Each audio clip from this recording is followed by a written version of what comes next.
Meanwhile, even as Russia has de-escalated and sort of lowered the intensity of attacks in the central and western parts of Ukraine, it has correspondingly increased the intensity of its combat operations, especially in the east and the south. And we have 4 new clips of footage that prove the intensity has increased in these areas. India Today's Geeta Mohan in the east and Mosmi Singh in the south bring you this report.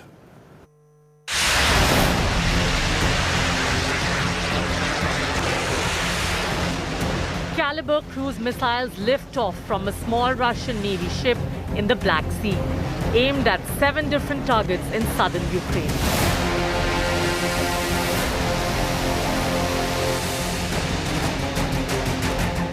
A Russian Su-35 air superiority fighter taking off and conducting a strike mission on an undisclosed target inside Ukraine. A Russian anti-air system launching and hitting what is claimed to be a Ukrainian Bayraktar drone, an unmanned system that has been giving hell to Russian vehicles in the weeks gone by. And these latest images of Russian Onyx supersonic cruise missile being launched at Ukrainian targets in the eastern part of the country. The de-escalation by Russia in the central and western parts of Ukraine are being matched with corresponding escalation in the southern and eastern parts of the country, borne out by an unending stream of footage of the targeted attacks. The domination of eastern Ukraine will require sustained escalation in this part of the country. And that's what we are witnessing as we travel through the Donbas region. The Russian forces are regrouping with attacks from land and from sea. The southern part has become the prime target in the second phase of war. In the airspace above Ukraine, Russia continues to be challenged formidably by Ukraine's weapons. This is a Russian Su-35 air superiority fighter that was shot down using NATO weaponry earlier this week. The pilot now in Ukrainian captivity. But could Russia be planning to deploy its stealth fighter, the Su-57, to conduct strike missions in Ukraine? The Su-57 is the 5th generation fighter built to remain barely visible to radar and other sensors, and could trump Ukraine's air defenses, or at least make life more difficult for them. A citizen's video in the early days of the war was believed to be Su-57 on a test bombing mission over the city of Zhytomyr west of Kyiv, though this advanced aircraft type definitely hasn't been deployed in any real numbers.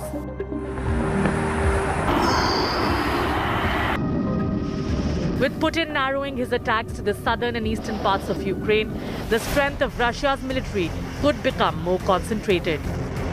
With thousands of square kilometers of Ukraine already laid to waste, could what come next be Putin's most decisive escalation? With Mosmi Singh in southern Ukraine and Geeta Mohan in eastern Ukraine, Bureau Report, India Today. And the one part of Ukraine where Russians completely dominate are the eastern rebel regions of Donbas. In the Donetsk area, things have turned to dust.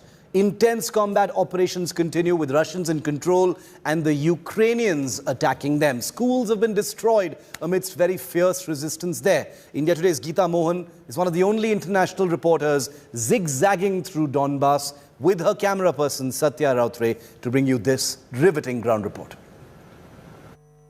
Massive shelling, massive operation over here in Elyanka. You can see there, smoke still billowing.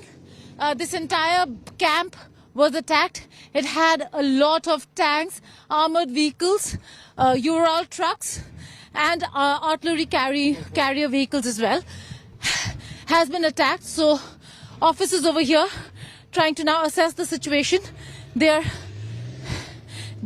trying to retrieve all the armored vehicles, artillery carriers and tanks as soon as they can and save as many as they can. But if you see over here,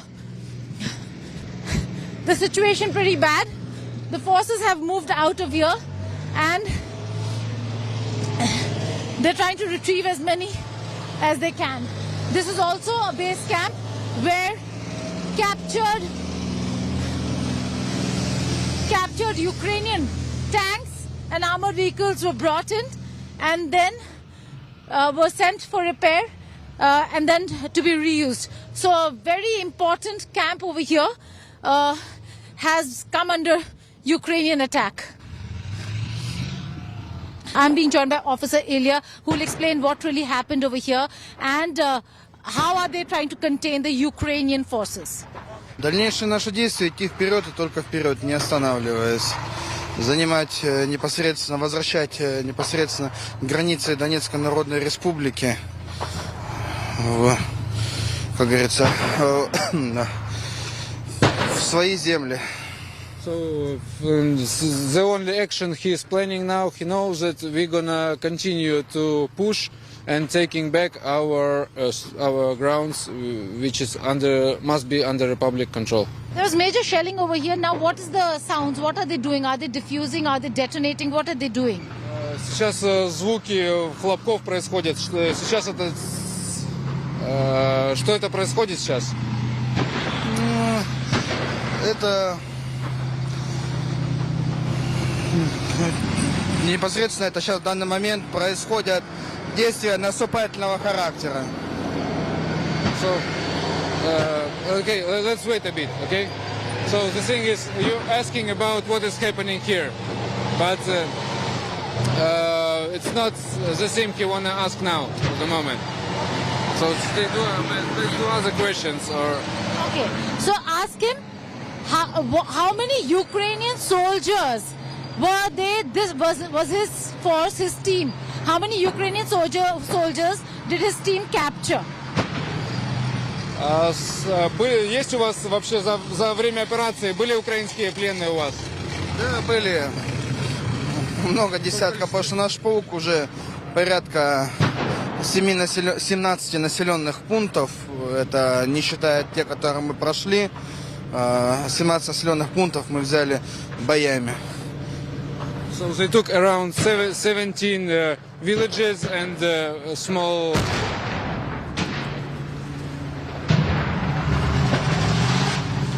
Надо прекращать. Okay, let's stop it. Thank you, sir. Thank you. Well, India continues to forge its own diplomatic path amidst this intensifying Cold War 2.0. Foreign Minister S. Jaishankar today, speaking in Parliament and mentioning the Bucha massacre, made it very clear that India's stand on the Ukraine war is its own stand, declaring that India has chosen to be on the side of peace and condemn violence, but will put its own interests above that of anybody else. This is a new fearless India rising. You can say what you want about abstentions and neutrality. India has called for an independent investigation into what happened in Bucha. Take a look.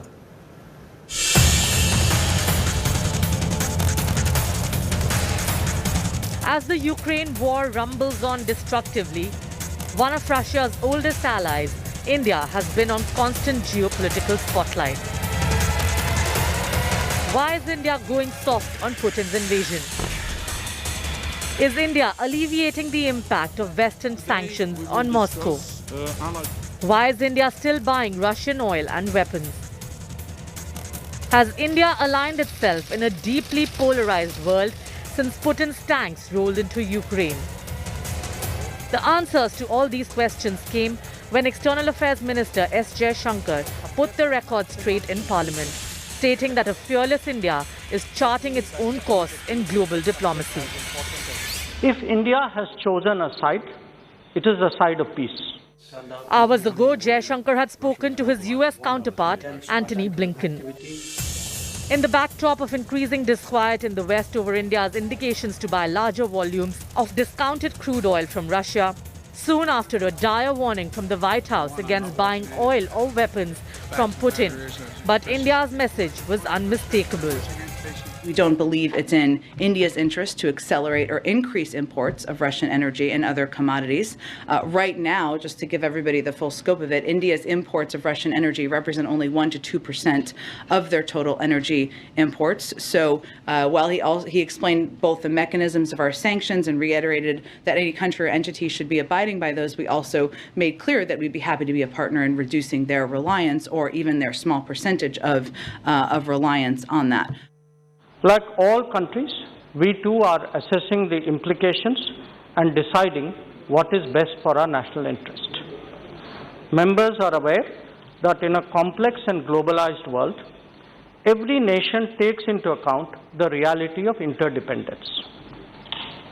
Therefore, even as they express their position in words and deeds, they also adopt policies that safeguard the well-being of their population. It began with US Deputy National Security Advisor Dalip Singh, who made the seemingly callous, intemperate remark lecturing India on how Russia would not step in if China escalated operations at the border. A remark that has been widely derided, including by India's former ambassador to the UN, who labelled it as coercion.